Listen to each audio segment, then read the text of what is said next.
Highlights ಅಂದ್ರಲ್ಲ sir, ಇನ್ನೊಂದು highlights, ನಾವು ಪ್ರೇಮ್ಸ್ ಅವ್ರನ್ನ ಬ್ರೇಕ್ ಮಾಡಿದ್ದೀವಿ. ಅವರು 6 ಜನ ಹೀರೋ ಇಟ್ಕೊಂಡು ಪಿಕ್ಚರ್ ಮಾಡ್ತೀವಿ ಅಂತ ಅನೌನ್ಸ್ ಮಾಡಿದ್ರು.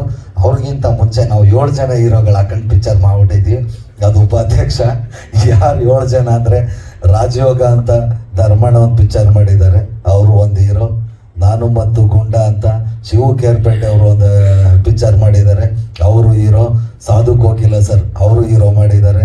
ರವಿಶಂಕರ್ ಸರ್ ಅವರು ಹೀರೋ ಮಾಡಿದ್ದಾರೆ. ಶಿವು ಕರಿಸುಬ್ಬು ಅವರು ಒಂದು ಅವಾರ್ಡ್ ಪಿಕ್ಚರು ಅವರು ಹೀರೋ ಮಾಡಿದ್ದಾರೆ. ಶರಣ್ ಸರ್ ಇದ್ದಾರೆ, ಅವರು ಹೀರೋ ಮಾಡಿದ್ದಾರೆ. ನಾನು ಇದ್ದೀನಿ. ಅದು ಟೆಕ್ನಿಕಲ್ ಆಗಿ ಬರೋಣ ಅಂತ, ಇದರಲ್ಲಿ ಅವ್ರು ಆ್ಯಕ್ಟ್ ಮಾಡಿಲ್ಲ. ಅದು ಬಂದರೆ ಅದೊಂದು 10 ಜನ ಡೈರೆಕ್ಟರ್ಗಳು ಕೆಲಸ ಮಾಡೋರೆ. ಸೊ ಹಿಂಗಾಗಿ ಒಂದು ಮಾಡಿರೋ ಅಷ್ಟು ಜನ ಕ್ಯಾರೆಕ್ಟರ್ಗಳು ಹೀರೋ ಪಾತ್ರ ಮಾಡಿರೋರೆ. ಇದೊಂದು ನನಗೆ ಅನ್ಸಿದ್ದ ಹೈಲೈಟು. ನಮ್ಮಲ್ಲಿ ಒಂದು ಸಿಸ್ಟಮ್ ಇದೆ, ಗುರುವಾರ ರಾತ್ರಿ 12 ಗಂಟೆವರೆಗೂ ಥಿಯೇಟರ್ಗಳು ಆ್ಯಡ್ ಆಗ್ತಾ ಇರ್ತದೆ. ಇವಾಗ ಫೈನಲ್ ಆಗಿರೋವಂಥದ್ದು ಮೈನ್ ಹೆಡ್ ಕ್ವಾರ್ಟರ್ಸ್ಗಳೆಲ್ಲ ಮಾಡ್ಕೊಂಡಿದ್ದೀವಿ. ಇನ್ನು ಬಿ ಸೆಂಟರ್ಸು, ಸಿ ಸೆಂಟರ್ಸ್ ಎಲ್ಲ ಇದ್ದಾವೆ.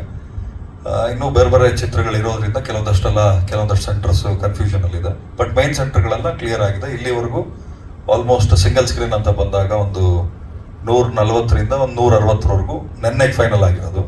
ಮೋಸ್ಟ್ಲಿ ಸಿಂಗಲ್ ಸ್ಕ್ರೀನ್ ಎಲ್ಲ ಬಂದು ಒಂದು 200, ಮಲ್ಟಿಪ್ಲೆಕ್ಸ್ ಒಂದು ಅದೊಂದು 100 ಸ್ಕ್ರೀನಿಂಗ್ ಆಗ್ತದೆ. ಆಲ್ ಪುಟ್ ಟುಗೆದರ್ ಒಂದು 270ರಿಂದ 300 ಆಗ್ತದೆ ಸರ್.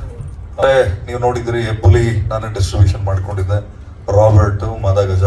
ಸೊ ಈ ಸಿನಿಮಾನು ನಾನೇ ಡಿಸ್ಟ್ರಿಬ್ಯೂಷನ್ ಮಾಡ್ಕೋತಾ ಇದ್ದೆ. ಯಾಕಂದರೆ ಸರ್ ಸಿನಿಮಾ ಮಾಡೋದು ಎಷ್ಟು ಕಷ್ಟ ಇದೆ, ಡಿಸ್ಟ್ರಿಬ್ಯೂಷನ್ ಮಾಡೋದು ಅದಕ್ಕಿಂತ 10ರಷ್ಟು ಕಷ್ಟ ಇರುತ್ತೆ. ಯಾಕಂದರೆ ನಮ್ಮದೇ ಆದಂಥ ಒಂದು ಸೆಟಪ್ಸ್ ನಾವು ರೆಡಿ ಮಾಡಿಕೊಂಡು ಥಿಯೇಟ್ರ್ಗಳ ಅರೇಂಜ್ಮೆಂಟ್ಸ್ ಮಾಡ್ಕೋಬೇಕಾಗ್ತದೆ.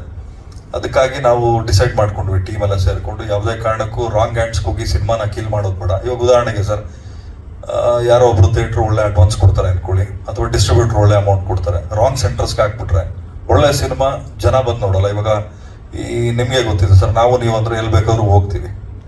ನಮ್ಮನೆ ಹೆಣ್ಮಕ್ಳು ನಾವು ಕಳಿಸ್ಬೇಕಾದ್ರೆ ಒಳ್ಳೆ ಸೆಂಟರ್ ಇದ್ದಾಗ ಮಾತ್ರ ಕಳಿಸ್ಕೊಡ್ತೀವಿ.